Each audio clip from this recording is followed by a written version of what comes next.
Bien, y continuamos con esta serie de mensajes, esta vez con la segunda parte que habíamos compartido en Mateo capítulo 13, versículo 24. Vamos con la segunda parte del trigo y la cizaña. Anteriormente habíamos hablado de cómo era la cizaña, de dónde se ponía, cómo se tiraba al lado del trigo, cómo se plantaba al lado del trigo, que era una maleza, que sus semillas eran las que contaminaban la semilla del trigo y hacía que el trigo también sea venenoso muchas veces y produzca la muerte fatal de algunos animales que por ahí la prueban, ¿no?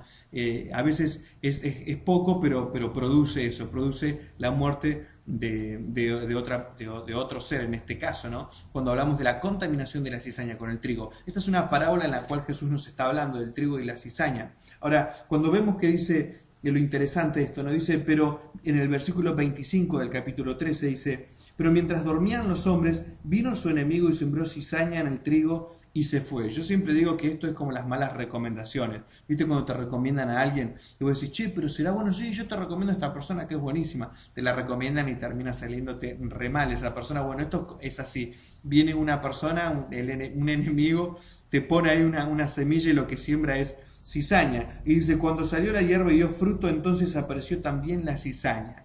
Lo interesante de esto es que tienen que crecer juntos, van a crecer juntos. La cizaña es una maleza que necesita estar prendida del trigo en este caso, no solamente para envenenar, sino para estar ahí ahogándolo. Está colgado como si fuese una sanguijuela ahí, ¿no? Pegado al trigo. Y lo interesante de esto es que cuando vos ves la planta, esta maleza cuando va creciendo, tiene una flor púrpura, es como que por momentos es linda, pero es mala, ¿no? Y eso es lo que pasa con la cizaña, cuando vamos viéndola, ¿no? Vamos viendo en algunas personas las cuales a veces las tenemos como personas buenas, pero terminan siendo cizaña, ¿no? Terminan siendo personas que están dentro de la congregación haciendo daño, ¿no? Y usted me va a decir, pero Julio, estás siendo muy duro quizás con esto.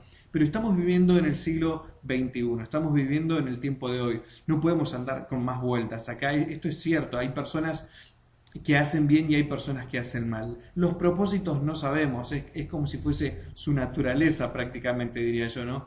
Pero personas que quieren escalar, personas que quieren agradarle a los hombres, que son capaces de hacerte mal a vos para ellos quedar bien delante de un líder, ¿no? Y ellos son felices con eso, ¿no? De esa manera. Pero esas personas tienen un final triste, lamentablemente, o quizás, bueno, como debiera ser. Pero eso es lo que nos está hablando Jesucristo. ¿Por qué? Porque hay muchas personas, vemos en este tiempo, que vienen deprimidas, vienen mal. Dice, yo voy a una iglesia, pero cuando vuelvo mal. No importa la denominación, si es católico, evangélico, no importa. Hay personas que dicen, yo voy a la iglesia y cuando vuelvo no vuelvo de la misma forma. Vuelvo mal, no vuelvo bien.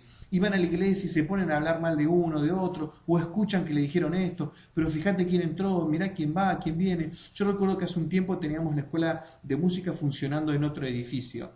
Ahí había una persona que se encargaba de la recepción y me acuerdo que vino un chico a probarse como profesor para la escuela de adoración. Y esta persona en la administración me llama, teníamos un portero en el cual podíamos ver con una pequeña cámara y me llama la recepcionista y me dice, mira, fíjate, y me muestra en el monitor, mira, esta persona te está buscando a vos, ¿por qué no la atendés vos? Me dice, porque fíjate cómo tiene el pelo muy largo y es una persona que quizás quiera robarnos, me dice, ¿no? Entonces yo le dije, no, mirá, no creo que sea para tanto, pero deja que yo lo atiendo. Me acerco, lo atendí, era un chico que se quería probar como profesor en la escuela de música, las mejores aptitudes, el mejor promedio donde él se capacitó. Terminamos la entrevista y él se fue. Hablando con la recepcionista, al final me dice, perdóname que te llamé, lo que pasa es que tenía miedo. Le digo, no hay ningún problema que me llames con esto. Pero, ¿cuál es el problema? No, tenía el pelo largo, me dice. ¿Y por eso me llamaste? Sí, porque fíjate, mirá la imagen que tiene. No tenía una mala imagen, tenía un pelo muy limpio, muy bien lavado, un pelo largo, pero cuidado. Entonces me dice, pero no, porque esta gente por ahí nos puede hacer mal. Entonces le digo, no sé a qué te referís con esta gente, pero en todo caso, si nosotros tenemos que pedirle si tenemos que predicarle a alguien que necesita, bueno, a la iglesia va a entrar justamente gente que necesita. No era el caso de este chico, pero justamente la gente que necesita es la que va a estar. Ahora, muchas veces pensamos que esa es la cizaña, gente que viene de esa forma. Sin embargo, estamos equivocados. A veces la cizaña está hace años adentro de la iglesia y no son esos recién convertidos que quieren acercarse ahora a la iglesia.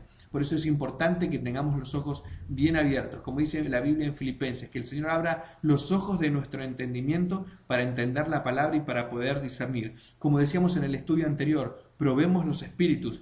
Tengamos cuidado a quien tenemos al lado. A veces vamos a tener que tratar con gente de este tipo. Es lamentable, pero tenemos que tratar con esa gente que a veces es cizañera, personas que lo único que quieren es hacer daño, personas que hacen las cosas por despecho, que por mantenerse en un lugar jerárquico, por ser los líderes de tal ministerio, por ser el líder de tal lado, aún siendo ignorantes, sin saber dónde están, prefieren estar en ese lugar y prefieren seguir haciendo las cosas sin hacerse a un costado.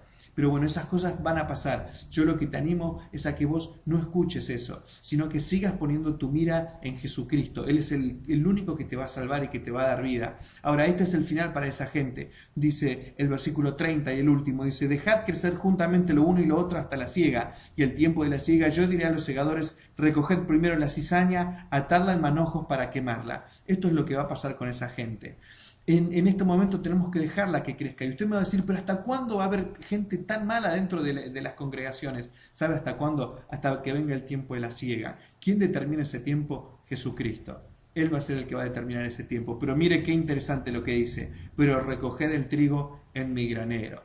Recoger el trigo en mi granero es llevar a esas personas que han hecho la voluntad de Dios con tanto esfuerzo, con tanto sacrificio, que han seguido su palabra, han seguido firmes, fieles a Dios, a Jesucristo. Esa gente va a estar en el granero, va a estar en la casa de Dios. Yo le animo a que no mire al que tiene al lado, que empiece a mirar a Jesucristo. Mírelo ahora que aprendió esto, mírelo y trate de bendecirlo. La Biblia dice que debemos bendecir a nuestros enemigos. Vamos a bendecirlo, pero sabiendo que al final de la carrera vamos a saber quién se queda con el galardón, ¿no? Esta gente lamentablemente va a seguir durante un tiempo y seguramente estará un tiempo más haciendo de las suyas, pero usted no permita que esto le quite la bendición, no permita que esta gente le robe esa bendición. Usted debe seguir siendo bendecido. Así que siga asistiendo a la iglesia, y si no, vaya a otra, pero vaya a una en la que se predique la palabra. Fuerza, Dios tiene un propósito con su vida. No deje que cualquier cizañero, cualquier cizaña, cualquier persona con malas intenciones saque esa bendición que Dios tiene para su vida, ese propósito que Dios tiene con su vida. Desde ya, muchas gracias y que Dios le bendiga.